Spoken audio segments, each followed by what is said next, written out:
Let's see, today we're back, to this story.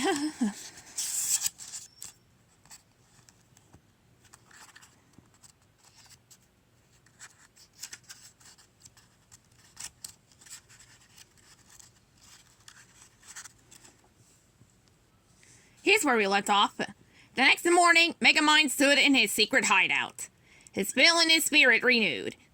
He had just filled Minion in on his plan. Create a hero? Wait, what? Minion was confused. He just stood there, staring at Megamind and holding an open box of donuts. Why would he do that? Minion finally managed to say, So I have someone to fight.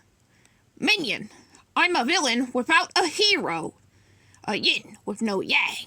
A bullfighter with no bull to fight. In other words, I'm bored. Megamind explained, taking his donuts from Minion and throwing them in the air. Let's see. Now, ask me how I'm going to do it. Let's see, Megamind prodded. Go on, ask.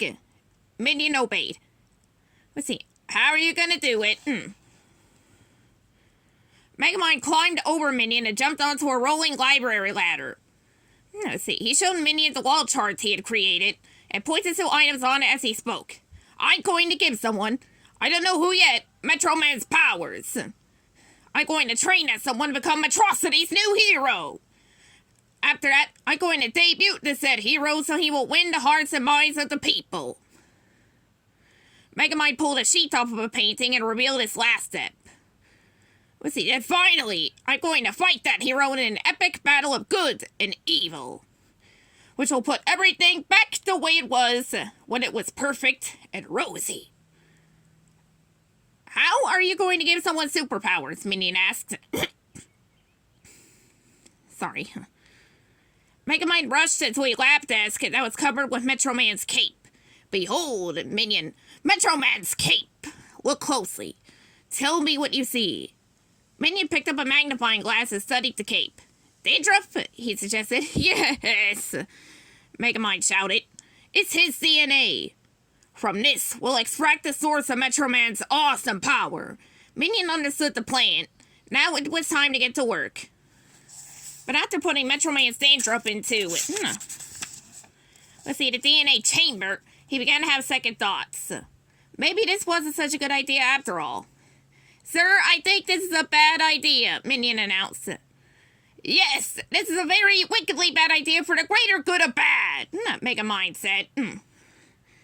Now, you might think this idea is good in your bad perception, which makes bad good, Minion explained, but from a good perception, it's just plain bad. Oh, you don't know what's good for bad, Megamind told him. Megamind turned back to the DNA machine just to release a tiny drop of precious liquid into a pellet. Carefully, Megamind picked up the pellet with a pair of tongs. Let's see, and loaded it into his infuser gun. Now, we just have one shot at this. We must find a suitable subject. Someone of noble heart and mind who puts the welfare of others above their own. Megamind explained to Minion. Suddenly, a cell phone rang. What on earth is that? A confused Megamind asked. It seems to be emanating from there, sir. Minion said, pointing to Megamind's pants. Now, Megamind reached into his pocket and pulled out Bernard's phone. Clearly, he had never seen one before. Hello, he said awkwardly into the phone. It's, hello, Minion whispered. Oh, hello? Now, Megamind repeated. Hey, it's Roxanne, a voice on the other end said. I just want to thank you for inspiring me the other day. Yes, you inspired me too, Megamind replied. Great, I think we can find out what Megamind has planned for the city and stop it. I'm already hot on his trail, she said, thinking she was speaking with Bernard. After all, she did call Bernard's cell phone. Let's see, who else would she be speaking to? Oh, really, Megamind said, intrigued. Then he covered up the phone and said to Minion, She's so cute. Let's see, just then, Minion spotted Roxanne on the security camera. She and Hal, who was carrying a camera, were standing right outside their secret hideout. How in the world did she find them? Let's see. It's the only building in Metro City with a fake observatory on the roof, Roxanne said, explaining how she discovered them. Megamind was shocked, but then again, there was no way they'd find a secret entrance. He and Minion were safe as long as they remained inside. Suddenly, Roxanne gasped. No, look, Hal, she said. There's a doormat here that says secret entrance. She pushed her hand against the wall and walked through. Megamind shot Minion a look. Minion! He shouted. Minion shrugged. I kept forgetting where it was. Now, show this girl all our secrets, you dim-witted creation of science! Now, Megamind exclaimed, pushing Minion into a storage cabinet. What? Megamind heard Roxanne say over the phone. What? Oh no, not you, Roxanne, he said, trying to recover.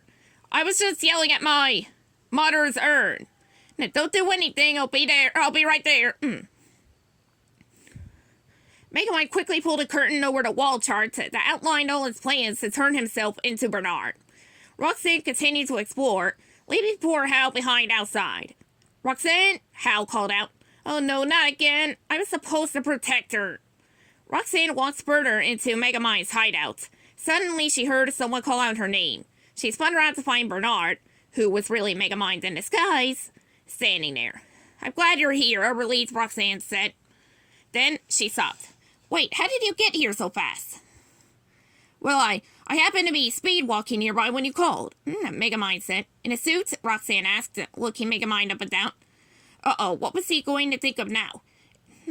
It's called formal speed walking, Megamind said quickly, but that's not important. I better take the lead. This play looks exciting, he said, trying to steer her toward an exit sign. It says exit, Roxanne told him, which is the abbreviation for exciting, right? Megamind said with a smile. Just then, Roxanne spotted a curtain and whipped it open to reveal Megamind's wall chart. Roxanne let out a low whistle. I think we just hit the mother lode. Megamind shook his head. It was probably left by the previous tenant. No, this is Megamind's, Roxanne said, ripping off a little piece of paper. The jelly's still wet. Wet. Just look at this thing. Without looking, Roxanne handed the paper to Megamind. He immediately stuffed it in his mouth. Let's see. With your expertise on all things Megamind and my nosy reporter skills, we can find out what that villain has planned for the city and stop it, Roxanne announced. Oh, what fun, Megamind told Roxanne. When Roxanne turned her back for a moment, Megamind frantically whispered into his race communicator. Minion, code. Send in the brain bots and sent inside the storage closet. Minion was studying an instruction manual. You know, the whole point of a code is, oh, code, do it, Minion! Megamind cut him off. Minion obeyed and pressed the button. Suddenly, a squad of brain bots crashed through the wall behind Roxanne, but instead of grabbing the reporter, they grabbed Megamind. They thought he was Bernard, after all. What are you doing? Megamind cried out. Let me go! Let me go! Bernard! Roxanne cried out in fear as she saw him be dragged away by the mechanical monsters. The brain bots flew Megamind around the corner, knocking over the storage closet with Minion inside. The closet door opened and the infuser gun tumbled out. Seeing the gun, Roxanne picked it up. Out of Roxanne's sight, Megamind turned off his disguise. It's me, you fools, he told the brain bots. Immediately, the robots dropped him, and he crashed in a heap on the floor. Megamind, he heard Roxanne call out. What have you done with Bernard? Oh, Bernard? Oh, yes, I'm doing horrible things to that man. Megamind said from his hiding place. I don't want to get into it, but lasers, spikes. Oh, please, no, not the lasers and the spikes. Megamind said in Bernard's voice. You know the drill, Megamind said. And switching back to Bernard, he responded, oh, no, not the drill, ah! Let him go, or Roxanne started. Or what? Megamind said. Or I'm going to find out what this weird-looking gun does, she said, pointing the infuser gun at him. Panicked, Megamind said. Don't shoot, I'll just go get him. Megamind threw open a door to a crawl space and dived inside. Unhand me, you fiend! Bernard's voice called, popping his head out of the crawl space.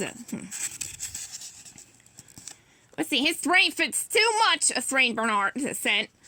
Megamind popped his head out. I work out, he said. Well, it's really paying off, Bernard said. You're so fit and strangely charismatic. Finally, Megamind, as Bernard, stumbled out of the crawl space and collapsed against a wall. Are you okay? Roxanne asked, rushing to his side. I did my best, Megamind / Bernard told her, but he's too fantastic. Here, let me carry that heavy gun. Megamind tried to take the gun from Roxanne, but she refused. She was in charge of this operation. Roxanne walked around the corner. Behind her, Megamind growled in frustration and turned back into himself. "Let go, it's mine," he said, jumping in front of Roxanne and trying to grab the gun. They fell to the floor, wrestling for the weapon.